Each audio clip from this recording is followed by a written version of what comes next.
வாஸ்து இது ஒரு ஒரு அற்புதமான ஒரு கலை. மனிதனுக்கான ஒவ்வொரு விஷயத்துக்கான தீர்வை நம்ம எடுக்கலாம். இப்போது வாடகை வீடு அப்படின்னாலே அது வாஸ்து தவறாக இருந்தால் தான் வாடகைக்கே விடுவோம். தவறான வீடுகளிலே கோடீஸ்வரனை உருவாக்கும். தவறான வீடுகள் பிரம்மாண்டமான வெற்றியை கொடுக்கும். இலக்கு அடைபடுறது ஆணுக்கான பாதிப்பை ஏற்படுத்தி கொடுக்கும். ஒரு வீட்டிற்கு ஈசானிய மூலை சரியாக இருந்தால் மட்டும்தான் அந்த வீடு உயிரோட்டமானதாகவும் செயல்படக்கூடியதாகவும் இருக்கும். வடகிழக்கு பகுதி தவறாக இருந்தால் பாதிக்கப்பட்டால் மட்டும்தான் வீட்டில். ஸ்ரீ வைரா ஆன்மீக நேயர்களுக்கு வணக்கம். நம்ம ஆன்மீகம் சேனலில் ஆன்மீகம் தொடர்பான நிறைய தகவல்களை பார்த்தும் தெரிஞ்சுக்கிட்டும் வரும். அதன் மூலமாக நமக்கு நிறைய தீர்வுகளும் தெளிவுகளும் கிடைச்சிருக்கு. அந்த வகையில் இன்றைக்கி நம்ம கூட இணைஞ்சிருக்கவங்க யாருன்னு பார்த்தீங்கன்னா ஸ்ரீ சத்குரு வாஸ்து தங்கத்துரை அவர்கள். வாருங்கள் பேசுவோம். வணக்கம் சார். குரு வாழ்க, குருவே துணை. சார், பொதுவாகவே பார்த்தீங்க அப்படின்னா நம்ம வீடு அப்படின்னு எடுத்துக்கிட்டோம்னா அதில் தான் நிறைய வாஸ்துக்கள் பார்ப்பாங்க. குறிப்பாக சொந்த வீட்டில் இருக்கிறவங்க ஒரு கேட்டகரி, வாடகை வீட்டில் இருக்கிறவங்க. ஸோ வாடகை வீட்டில் இருக்கிறவங்களுக்கு வாஸ்து குறைபாடு இருக்குது அப்படின்னும் போது பட்ஜெட்டுக்கு ஏற்ற வாடகை, ஆஃபீஸுக்கு பக்கத்துலேயே இருக்குது, ஸ்கூலுக்கு பக்கத்துலேயே இருக்குது, கம்ஃபர்டபுளாக இருக்கும், ஆனால் வாஸ்து குறைபாடு இருக்குது, இடிக்கலாம் முடியாது, ஏதாவது எங்களுக்கு செஞ்சு கொடுங்க அப்படின்னா என்ன மாதிரியான வாஸ்துக்களை அங்கே பண்ணலாம்? பொதுவாகவே இப்போது வாடகை வீடு அப்படின்னாலே அது வாஸ்து தவறாக இருந்தால் தான் வாடகைக்கே விடுவோம். ஓ, வாஸ்து தப்பாக இருந்தால் தப்பாக இருந்தால் தான் வாடகைக்கு விடுவோம். இன்றைக்கி அப்பார்ட்மெண்ட்ஸ் கட்டுறாங்க, வாஸ்துப்படி அப்பார்ட்மெண்ட்ஸ் கட்டினாங்கன்னா வாங்கவே ஒருத்தருமே வாங்க மாட்டாங்க. அதே மாதிரி வாஸ்து சரியாக வீடு கட்டினீங்கன்னாலும் யாருமே வாடகைக்கு வர மாட்டாங்க. அப்போ வீடுகள் தவறாக இருந்தால் தான் அங்கே வாடகைக்கு வருவாங்க. அப்போது அங்கே நல்ல பலனை கொடுக்குமா கொடுக்காதாங்கிறதே இந்த இடத்துல ஒரு கேள்வியாக இருக்கும். இப்போ யார் இருக்கிறா, என்ன தொழில் செய்கிறவங்க இருக்காங்கன்னு பார்க்கணும். இப்போ ஒரு வீடு வடக்கு தவறாக இருக்குது அப்படின்னா அந்த இடத்துல நீங்கள் கல்வித்துறை, காவல்துறை, இந்த மாதிரி வக்கீல், இதுபோல் சினிமா துறையில் இருக்கிறாங்க அப்படின்னீங்கன்னா வடக்கு தவறான வீடுகள் இருந்தாலும் பெருசாக பாதிக்காது, நல்லா இருப்பாங்க. அதே போல் ஒரு 2 பெண் குழந்தை மட்டும் இருக்குது அப்படின்னா அது கிழக்கு அடைபட்ட வீடுகளாக இருந்தால், கிழக்கு ஜன்னல் இருக்கிற வீடு, இல்லை கிழக்கில் பொதுச்சோராக இருக்கிற வீடாக இருந்தாலும் எதுவுமே பாதிக்காது, நல்லா தான் இருப்பாங்க. அப்போது தவறான வீடுகள் எல்லாமே தவறான பலனை கொடுக்கும்னு சொல்லி நம்மளாம் நினச்சக்கூடாது. தவறான வீடுகளிலே கோடீஸ்வரனை உருவாக்கும். தவறான வீடுகள் பிரம்மாண்டமான வெற்றியை கொடுக்கும். அப்போ யாருக்கு கொடுக்கும் அப்படிங்கிறத பார்க்கணும். இப்போ சுய தொழில் செய்கிறாங்களா இல்லை வேலைக்கு போகிறாங்களான்னு பார்க்கணும். இப்போ சுய தொழில் செஞ்சாங்கன்னா நிச்சயம் அது கெடுபலனை தான் கொடுக்குது. பட் வேலைக்கு போகிறவங்களுக்கு ஒவ்வொரு வேலையை பொறுத்து மாற்றத்தை கொடுக்கும். இப்போது நீங்கள் மலேசியாலாம் போனீங்கன்னா வீடு ஒட்டியே தான் இருக்கும். ஆமாம். அந்த மாதிரி வீடுகளில் பெரும்பாலும் ஆண்கள் இருக்க மாட்டாங்க. ஆண்கள் வேலை நிமித்தமாக வெளியில் இருப்பாங்க. அங்கே இருக்கிறது பெரும்பாலும் பெண் குழந்தைகள், பெண்கள் மட்டும்தான் அங்கே இருப்பாங்க. அப்போ என்ன ஆகுதுன்னா அது ஒரு குறிப்பிட்ட ஸ்டேஜுக்கு மேலே ஒரு 10வது 11வது பசங்க படிக்க வரைக்கும் பெருசாக தொந்தரவு கொடுக்கறது இல்லை. இந்த பசங்க எப்போ காலேஜ் ஸ்டேஜுக்கு போகிறாங்களோ அப்போ தான் அவங்களுக்கு படிப்பில் ஏதாவது ஒரு தொந்தரவு கொடுத்து படிப்பில் தடையை கொடுக்கும். இல்லைன்னா தேவையில்லாத எண்ண ஓட்டத்தை கொடுத்து தேவையில்லாத வேலைகளை பண்ணுவாங்க. அதனால் தவறான வீடுகள் சரியான வீடுகளை பிரிக்கிறத விட நமக்கான வீடுகள் என்ன அப்படிங்கிறது இதை தேர்ந்தெடுக்கிறது தான் சிறப்பு. அப்போது நீங்கள் எல்லா இடத்துக்குமே ஒரே மாதிரி வீடுகள் கொடுக்க முடியாது. இப்போ உணவு தொழில் பண்ணுறாங்கன்னா அவங்களுக்கான வீட்டமைப்பு வேறு, இதே கெமிக்கல் பண்ணுறாங்கன்னா அவர்களுக்கான வீட்டமைப்பு வேறு. இப்போ கெமிக்கல்லாம் பண்ணுறாங்கன்னா பெரும்பாலும் பார்த்திங்கன்னா அவங்க வீட்டில் தென்கிழக்கு தவறாக இருக்கும், இல்லை அப்படின்னா கிழக்கு பகுதி முழுசு தவறாக இருக்கும். தென்மேற்குலேயோ இல்லை தெற்கு பகுதியிலையோ ஏதாவது ஒரு தலைவாசல் என்ட்ரன்ஸ் கொடுத்துருப்பாங்க, தென்மேற்கு நீச்ச வாசல் கொடுத்துருப்பாங்க. அவங்கெல்லாம் கெமிக்கல் துறையில் சூப்பராக இருப்பாங்க. அப்போது எல்லா வீடுகளுமே தவறான வீடுகள்னு எடுத்துக்க வேண்டாம். ஏதாவது அந்த வீட்டில் இருக்கக்கூடியவங்களுக்கு பாதிப்பு. ஒரு தவறான வீட்டில் இருக்கிறோம்னா ஒன்று உடல் ஆரோக்கியம் பாதிப்பு, இல்லைன்னா பொருளாதார ரீதியாக கடன் பிரச்சனை, பணம் வரவில்லை, இல்லை கோர்ட்டு கேஸ் வழக்குகள் தொடர்ந்து பிரச்சனைகள் வந்துக்கிட்டே இருக்குது, இல்லை விபத்துக்கள் நிறைய நடந்துகிட்டே இருக்குது. இந்த மாதிரி பிரச்சனைகள் இருந்தால் மட்டும் வீட்டை வாஸ்து பார்த்தா போதுமானது. இல்லைன்னா வீட்டை வாஸ்து பார்க்கணுங்கிற அவசியமே இல்லை. ஓகே. இப்போ எனக்கு ஒரு சந்தேகம் என்ன அப்படின்னா, கிழக்கு அடைபட்டிருப்பது அப்படிங்கிறது ஒரு விஷயம் வந்து சொன்னீங்க. ஸோ வந்து பார்த்தீங்க அப்படின்னா, சொந்த வீடா இருந்தா கூட ஏதாவது ஆல்டர் பண்ணலாம். இப்போ ஒரு வாடகை வீட்ல இருக்கும், ஒரு கிழக்கு வந்து அடைபட்டு போயிருக்குது. அந்த குடும்பத்தில ஏதோ பிரச்சனை நடந்துகிட்டே இருக்குது. அப்ப அந்த கிழக்கு அடைபட்டதை வந்து என்னெல்லாம் வச்சு சரி பண்ணலாம் சார்? இல்லை, கிழக்கு அடைபட்டதை அது என்ன காரணம்னு பார்க்கணும். என்னென்னா பொதுச்சுவராக இருக்கா, இல்லை ஜன்னல்கள் இல்லாமல் இருக்கா, இல்லை ஒரு சில இடங்களில் பார்த்தீங்கன்னா கிழக்கு பகுதியில் முழுக்க முழுக்க போர்ட்டிகோ போட்டிருப்பாங்க. அந்த போர்ட்டிகோவுக்கும் ஒரு அளவு முறைகள் இருக்குது. அது எவ்வளோ ஹைட்டில் கொடுக்கணும், எப்படி கொடுக்கணும்னு ஒரு விதி இருக்குது. இல்லைன்னா ஒரு சைடு மட்டும் ஒத்த டாப்னு சொல்லுவாங்க. இப்போ ஆஸ்பெட்டாஸ் சீட்டோ இல்லை நீங்கள் வந்து ஒரு ஓட்டை வச்சோ கிழக்கு பகுதி மட்டும் இறக்கி போட்டிருப்பாங்க. இப்படி ஒன் சைடாக அது வந்து தாழ்வாரம் அப்படின்னு சொல்லுவோம்.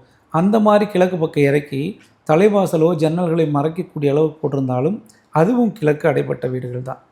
அப்போ இந்த மாதிரி வீடுகளை வாடகைக்கு இருக்கிறது உங்களுக்கு பாதிப்பை கொடுத்துன்னா ஈஸியாக மாற்றிக்கலாம். சொந்த வீடாக இருந்தால் தான் கையில் பணம் இருக்காது, மாற்ற முடியாது, கஷ்டப்படணும். வாடகை வீடாக இந்த வீடில் இன்னொரு வீட்டுக்கு போனால் சரியாக போகுது. பட் அதுக்காக வந்து நான் இங்கே தான் பக்கத்தில் ஸ்கூல் இருக்குது, பக்கத்தில் நான் வேலைக்கு போகிறேன், ஆஃபீஸ் இருக்குது அப்படின்னு இருந்தால் கஷ்டப்பட்டுக்கிட்டு தான் இருக்கணும். அப்போ கிழக்கு அடைப்பட்டு இருந்துச்சுன்னா வேறு வழியில் அது இடிச்சு தான் சரி பண்ணணும். கண்டிப்பாக. Okay okay sir. அது பொது சுவராக இருக்கும் பட்சத்தில் என்ன பண்ணணும்? ஒன்றுமே பண்ண முடியாது, வீட்டை தான் மாற்றணும்.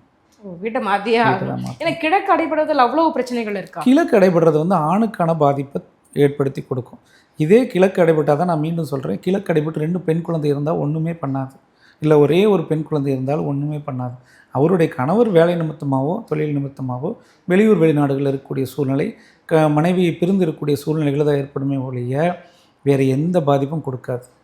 அந்த வீட்டில் இருக்கக்கூடிய பெண்கள் வந்து வேலைக்கு போகக்கூடியவங்களாக இருப்பாங்க, நல்ல வேலையிலும் இருப்பாங்க, அந்த குடும்பத்தை இவங்களுடைய சம்பளத்தை வச்சு வருமானத்தை வச்சு வழிநடத்தக்கூடியவராகவும் இருப்பாங்க. அதனால கிழக்கடைப்பட்ட வீடுகள் யாருக்கு, அந்த குடும்ப உறுப்பினர்கள் எத்தனை பேர், ஆணா பெண்ணா, இதை பொறுத்து தான் நம்ம பிரிக்கணும். பொதுவாக கிழக்கடைப்பட்டால் தவறுன்னு சொல்கிறது முழுக்க முழுக்க தவறு. Okay okay sir. அதே மாதிரி பார்த்தீங்க அப்படின்னா சில சமயம் இந்த வீடுகளில் பார்த்தீங்கன்னா நிறைய இந்த டஞ்சனாக வச்சுருப்பாங்க, நிறைய ஒரு ஞாபகார்த்தங்களுக்காக வச்சுருப்பாங்க, ஓடாத வாட்ச் வச்சுருப்பாங்க, பழைய பொருட்கள்லாம் நிறைய சேர்த்து சேர்த்து வச்சுருப்பாங்க, கிட்ட இதெல்லாம் மெமரிஸ் அப்படின்னு சொல்லுவாங்க. ஸோ இதுவும் வந்து வாஸ்து குறைபாட்டை ஏற்படுத்துமா சார்? நிச்சயமாக ஏற்படுத்தும். நம்மளுடைய வாஸ்து அப்படிங்கிறதே உங்களுடைய எண்ண அலைகள் தான். எண்ண அலைகளை எப்படி செயல்படுத்தணும், வடக்குங்கிறது எண்ணங்கள், கிழக்குங்கிறது செயல்படுத்துறது. இந்த வடகிழக்கு அப்படிங்கிறது எண்ணங்களை செயல்படுத்தக்கூடியது. அப்போ உங்களுடைய எண்ண அலைகளை எப்படி செயல்படுத்தினா நம்ம எப்படி வெற்றி அடைய முடியும் அப்படிங்கிறத சிந்திக்க நமக்கு தெரியணும். அப்போ சிந்தனைகள் அப்படின்னு வரணும்னா வடகிழக்கு சரியான வாஸ்துலமை இப்போ இருந்தால் தான் நீங்கள் சரியான முறையில் சிந்திப்பீங்க. உங்களுடைய சிந்தனைகள் எல்லாமே தவறாக இருக்கும். பெரும்பாலான இடங்களில் நிறைய இடங்களில் பார்த்திங்கன்னா அந்த பசங்க இளம் வயதிலே தவறு செய்வாங்க. அடிதடி பிரச்சனை, வெட்டுக்குத்துக்கள், கோர்ட்டு கேஸு எல்லாம் பார்த்திங்கன்னா கிழக்கு அடைப்பட்ட வீடுகள் இருக்கக்கூடிய பசங்களுக்கு ஈஸியாக வரும். ஏன்னா அவங்கள வந்து முடிவெடுக்க முடியாது, சிந்திக்க தெரியாது. சிந்திக்க தெரியாத ஒரு மனுஷன்தான் எதாக இருந்தாலும் திடீர்னு ஏதாவது தாம்தும்னு ஏதாவது ஒன்று பண்ணிவிட்டு அதனால் சரிதான் நினைவு வைக்கிறது. அதனால் இந்த சிந்திக்கிற தன்மையை கொடுக்கறது வடகிழக்கு பகுதி. அப்போது வீட்டில் வந்து வடகிழக்குலேயோ கிழக்கோ வடக்குலேயோ தவறான பொருள்களை நிறைய பழைய பொருட்களை குமிச்சு வச்சுருந்தாலும் அது முற்றிலும் தவறு தான். இன்னொன்று எப்படின்னு கேட்டிங்கன்னா காலாவதியான பொருட்கள் வந்து எதுக்குமே பயன்படாது. இது நான் சொல்கிறது என்னென்னா வயதான மூத்த பெரியவர்களிருந்து பொருளாதார பொருள்கள்லேருந்து எல்லாத்துக்குமே பொருந்தும். இப்போ இளம் வயதில் நம்ம ஓடுறோம் தொழில் பண்ணுற மாதிரி நம்ம வயதானப்போ செய்ய முடியாது. வயதானதுக்கப்புறம் ஒரு மனிதன் ஒரு இறந்துட்டான்னு வச்சுங்களேன், அவங்கள என்ன உயிரோட்டம் கொடுத்து திரும்ப கொண்டு வந்து வைக்க முடியுமா? எல்லாத்துக்குமே காலாவதின்னு ஒன்று இருக்குல்ல. அதே மாதிரி பொருள்களுக்கு இருக்குது. இன்றைக்கி எந்த ஃபுட் ஐட்டம் எடுத்தாலும் சரி, என்ன பொருள் எடுத்தாலும் எக்ஸ்பிரி டேட்னு ஒன்று இருக்குது. அப்போ அந்த எக்ஸ்பிரி முடிஞ்ச பொருளை வந்து நீங்கள் என்ன வச்சாலும் அது எந்த பயனும் கொடுக்காது, வெறும் ஞாபகார்த்தம் தான். இறந்தவங்களுக்கு ஒரு ஃபோட்டோ வச்சு ஞாபகார்த்தம் வச்சுருக்கிற மாதிரி நீங்கள் இருக்கக்கூடிய பொருள்கள் என்ன பொருள்கள் காலாவதியான பழைய பொருட்களை வீட்டில் வச்சாலும் அது ஒரு ஞாபகார்த்தம் தான் ஒழிய அதனால் எந்த பயனும் நன்மையும் ஏற்பட போவதில்லை. அதனால் முடிஞ்ச அளவுக்கு இந்த பழைய பொருட்கள், ஆகாத பொருட்களை வந்து எல்லாத்தையும் வந்து வீட்டிலேருந்து தவிர்க்கிறது ரொம்ப ரொம்ப நல்லது. கண்டிப்பாக சார். சார் அதே மாதிரி பார்த்தீங்க அப்படின்னா நிறைய இந்த வடகிழக்கு மூலை தானே, இந்த ஈசானிய மூலை அப்படின்னு சொல்லுவாங்க. ஸோ இந்த ஈசானிய மூலையில் பார்த்தீங்க அப்படின்னா அந்த மூளைக்குண்டான ஒரு ஸ்பெஷாலிட்டி என்ன சார்? இன்னும் நிறைய பேர் பேசும்போது ஈசானிய மூலை அப்படின்னு நிறைய வாஸ்து நிபுணர்கள் பேசி நான் கேள்விப்பட்டிருக்கேன். அந்த இடத்துக்கு என்ன சிறப்பு சார்? இல்லை, ஈசானிய மூலை அப்படின்னா ஒரு மனிதனுக்கு தலை எந்த அளவுக்கு முக்கியமான ஒன்றோ அதே போல தான் ஈசானிய மூலையும். ஈசானிய மூலை என்பது வீட்டிற்கான தலைப்பகுதி. அப்போ தலை சரியாக இருந்தால் தான் எங்களோட உடம்பு அப்படிங்கிறது செயல்படும் மனிதனுக்கு. அதே போல் ஒரு வீட்டிற்கு ஈசானிய மூலை சரியாக இருந்தால் மட்டும்தான் அந்த வீடு உயிரோட்டமானதாகவும் செயல்படக்கூடியதாகவும் இருக்கும். அதனால தான் ஈசானிய பகுதியில் பாரமான பொருட்கள் வைக்காதீங்க.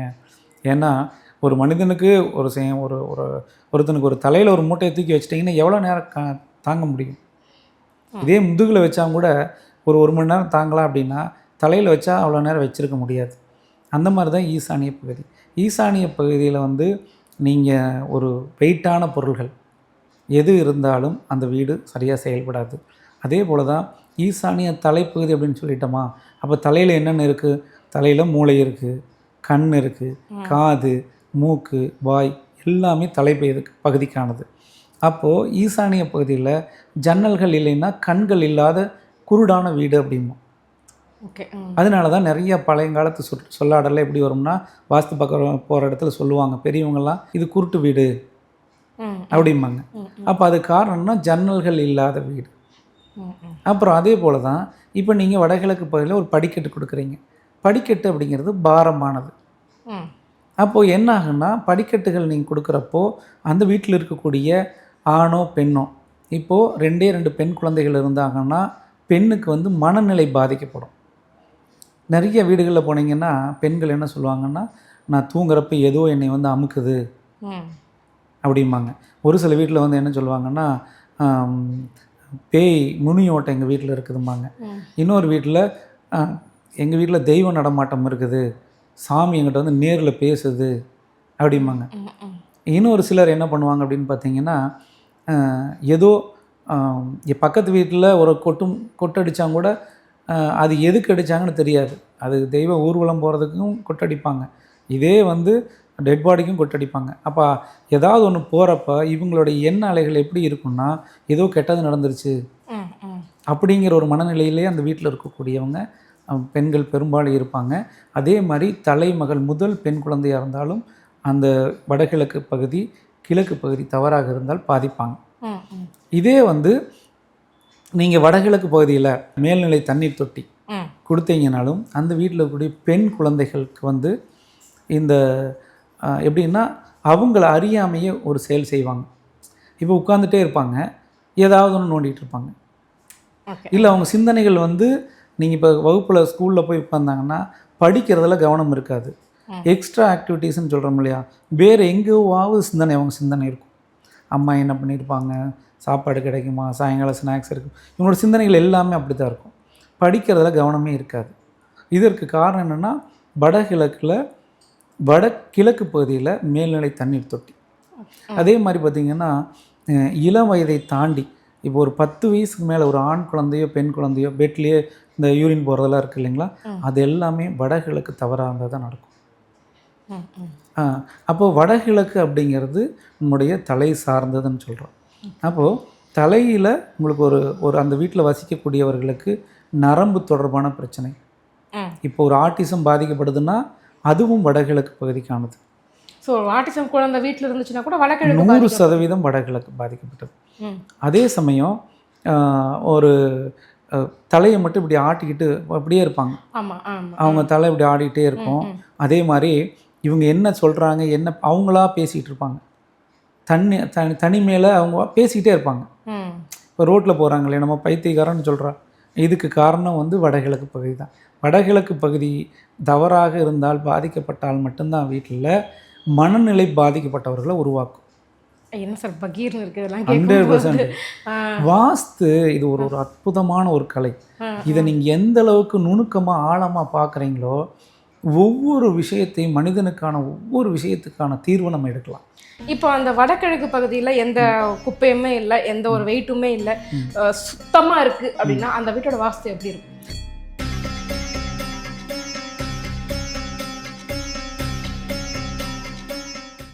தினந்தோறும் இறை அருளின் ஒளிபரப்பை காண ஸ்ரீ வைரா டிவி